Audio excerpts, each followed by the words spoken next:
Halo semua, jumpa lagi dengan aku Putri Ningsih dari kelas 6 A Pendidikan Biologi. Nah, pada series Anatomi Fisiologi Manusia Sistem Sirkulasi, pada kegiatan 8 ini kita akan membahas terkait sistem limfatik.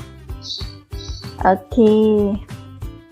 Nah, sebelum kita masuk ke topik bahasan, kita harus tahu dulu nih apa yang menjadi tujuan dari pembelajaran kita, kemudian apa yang nantinya akan kita harapkan teman-teman bisa mengerti setelah menonton video ini. Nah, tujuannya itu yaitu mempelajari dan memahami proses peredaran limfa. Oke, udah siap ya teman-teman? Sebelumnya kita harus tahu dulu nih topik bahasan kita secara garis besar apa sih. Oke, ini adalah 4 topik bahasan secara garis besar yang akan kita bahas dalam video kali ini. Nah, yang pertama itu adalah pengertian sistem limfatik. Kemudian yang kedua, fungsinya apa sih? Kemudian yang ketiga, bagaimana proses peredarannya? Kemudian yang keempat, kita juga akan singgung sedikit terkait gangguan-gangguan dari sistem limfatik.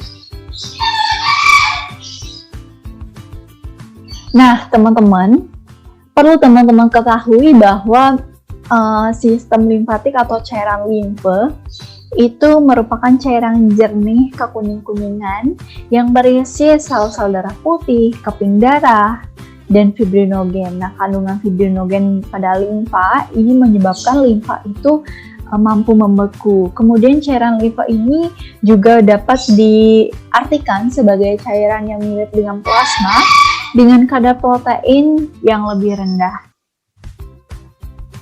Teman-teman perlu tahu juga nih, apa sih sebenarnya perbedaan dari komponen darah dan cairan limfa.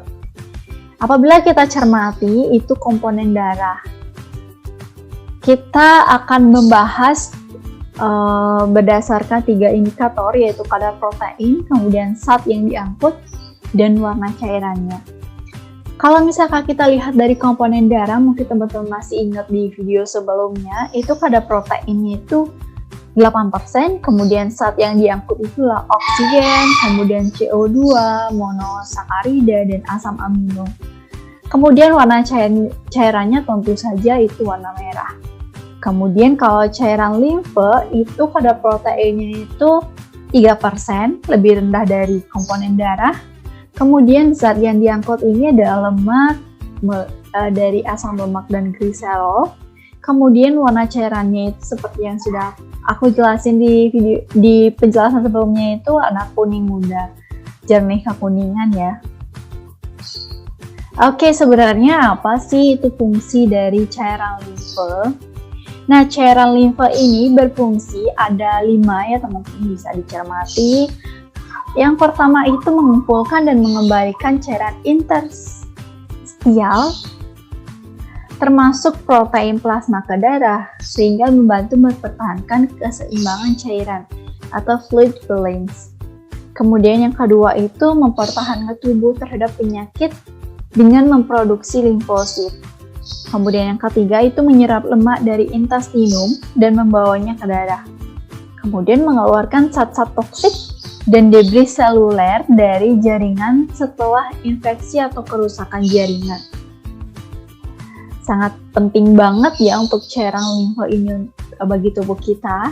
Nah, kemudian yang terakhir itu pembuluh limfa ini akan mengendalikan kualitas aliran cairan dengan cara menyaring melalui nodus-nodus limfa sebelum mengembalikannya ke sistem sirkulasi.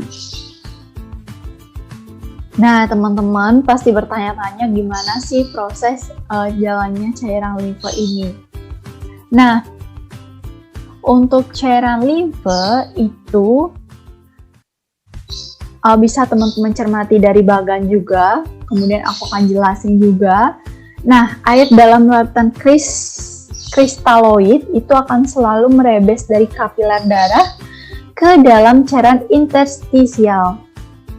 Untuk mengimbanginya, maka akan selalu ada cairan yang masuk kembali ke darah secara osmosa dari getah jaringan ke atau cairan interstisial.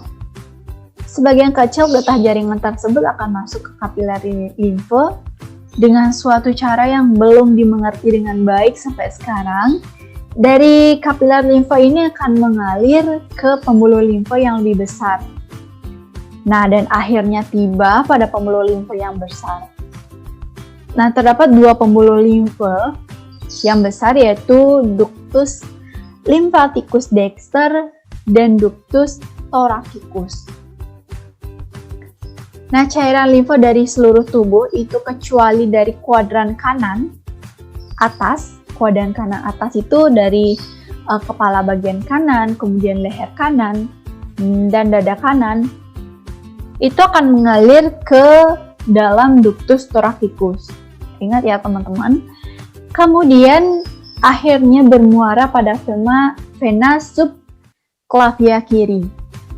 Nah, kemudian cairan limfe yang berasal dari kuadran kanan atas akan bermuara pada ductus lymphaticus dexter atau disebut juga 3 pembuluh pengumpul. Nah, dan kemudian mengalir ke vena subclavia kanan. Kemudian ductus thoracicus ini kenapa sih mereka berbeda? Jadi ductus thoracicus itu lebih besar dari ductus lymphaticus ya teman-teman. Nah, karena cairan limfe yang ditampung itu lebih banyak. Nah, diameter dari ductus ini kira-kira sebesar tangkai bulu angsa dengan panjang 15-18 inci. Permulaannya itu sebagai bentuk yang melebar adalah di daerah lumbar yang disebut cisterna caeli atau dalam rongga perut. Nah, cairan limfe ini bergerak perlahan dalam pembuluh limfe. Gerakan cairan limfe ini akan dipengaruhi oleh yang pertama gerakan pernafasan, kemudian kontrasi otot lurik. Iya gitu ya teman-teman. Nah, kalau aku jelasin dari bagian ini, itu akan lebih sederhana lagi. Nah, dari cara keluar cairan interstisial dari kapiler darah, kemudian masuk ke jaringan, berkumpul lalu mengalir melalui jalan-jalan limfe yang tadi aku udah jelasin. Ada dua, yaitu ductus thoracicus dan ductus lymphaticus dexter. Kemudian penyerahan cairan limfe di nodus lymphaticus, kemudian masuk ke fasa darah, kemudian dibawa ke ginjal lalu diekskresikan. Jadi udah ngerti ya, kalau misalkan teman-teman lebih suka untuk belajar dengan bagan, teman-teman bisa catat bagan ini.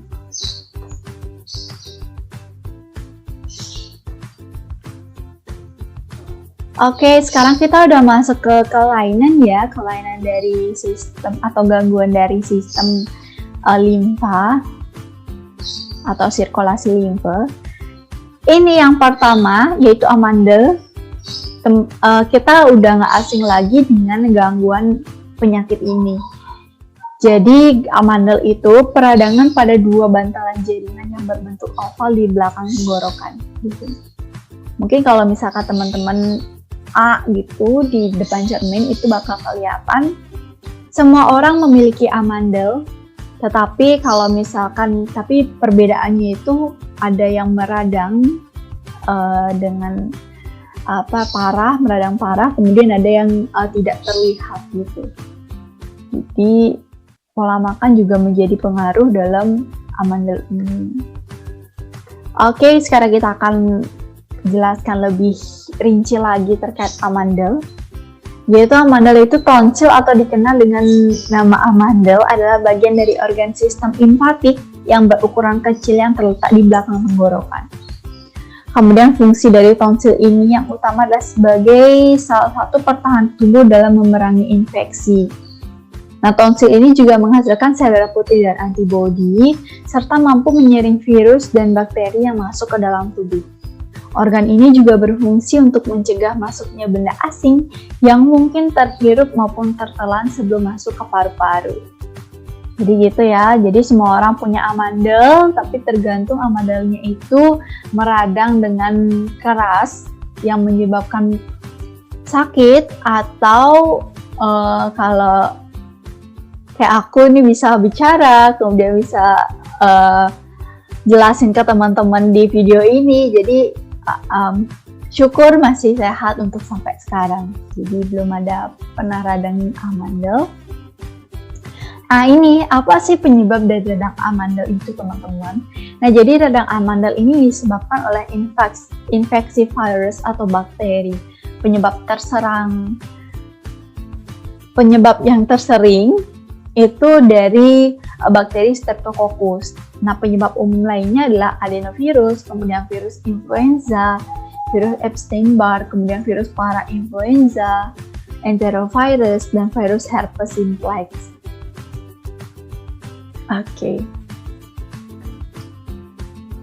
Nah, jadi kapan kita harus operasi amandel? Nah, operasi amandel ini dilakukan sebagai penanganan radang amandel yang telah direkomendasikan oleh dokter. Jika seseorang mengalami 3 kondisi, yaitu yang pertama, sulit untuk makan, tidur, dan bernafas, karena letak dari amandel ini sangat strategis ya di pangkal tenggorokan, jadi itu akan mengganggu apabila radang radangnya keras, itu tentunya akan mengganggu dari aktivitas kita sehari-hari. Kemudian mengidap radang amandel bakteri yang tidak bisa ditangani oleh antibiotik. Nah, biasanya sebelum kita operasi itu kita kalau misalkan masih dalam amandel yang belum parah, itu biasanya kita dikasih antibiotik dulu. Kemudian dilihat lanjutnya gimana. Kalau misalkan belum ada perubahan, baru diputuskan untuk operasi amandel. Kemudian yang ketiga, sering kambuh lebih dari 7 kali dalam setahun, lebih dari 5 kali dalam setahun, lebih dari 5 kali setahun dalam 2 tahun terakhir, lebih dari 3 kali setahun dalam 3 tahun terakhir. Nah, jadi perlu teman-teman catat ini ya. Oke, kemudian selanjutnya, mungkin teman-teman pasti berpikir bahwa kenapa sih aku pernah mengalami sakit pada ketiak? Kenapa sih kok ketiak aku bisa sakit? Sebenarnya apa yang terjadi? Nah, sebenarnya dalam di ketiak itu ada kelenjar getah bening. Nah, di mana apabila teman-teman sempat merasakan sakit ketiak, itu diakibatkan karena pembengkakan di kelenjar getah bening yang dapat dipicu oleh infeksi juga.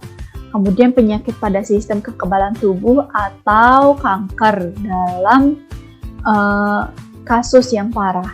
Oleh karena itu pengobatannya akan tergantung dari pemicu sendiri. Nah, saat tubuh terkena penyakit tertentu seperti infeksi, kemudian peradangan, kanker, atau gangguan autoimun, produksi sel pembentuk kekebalan tubuh di kelenjar getah bening akan meningkat. Nah, sehingga menyebabkan kelenjar ini membesar atau membengkak. Pembengkakan kelenjar getah bening ini kadang disertai dengan gejala lain, itu seperti rasa nyeri di area kelenjar yang bengkak, kemudian demam, berkeringat, sehingga lebih banyak berkeringat lebih banyak di malam hari, kemudian penurunan berat badan dan sakit tenggorokan. Oke, sekarang kita ke yang selanjutnya, yaitu odema, yaitu penumpukan cairan dalam ruang di antara sel tubuh. Nah, penyebab ini yaitu jaringan yang bengkak karena penumpukan cairan juga dapat terjadi karena penyakit yang serius, yaitu salah satunya kekurangan protein albumin. Nah, protein termasuk protein albumin ini berperan menjaga cairan agar tetap berada dalam pembuluh darah. Kekurangan protein dalam darah dapat menyebabkan cairan di dalam pembuluh darah itu akan keluar dan menumpuk sehingga menimbulkan edema. Nah, jadi teman-teman, itu dia tadi terkait sistem limfa yang sudah kita bahas, kemudian kita juga singgung sedikit terkait gangguan-gangguannya. Mungkin teman-teman pernah merasakan gangguan tersebut, itu bisa dicermati kembali, kemudian bisa segera diperiksakan ke dokter supaya tidak semakin parah, kemudian dapat penanganan lebih lanjut.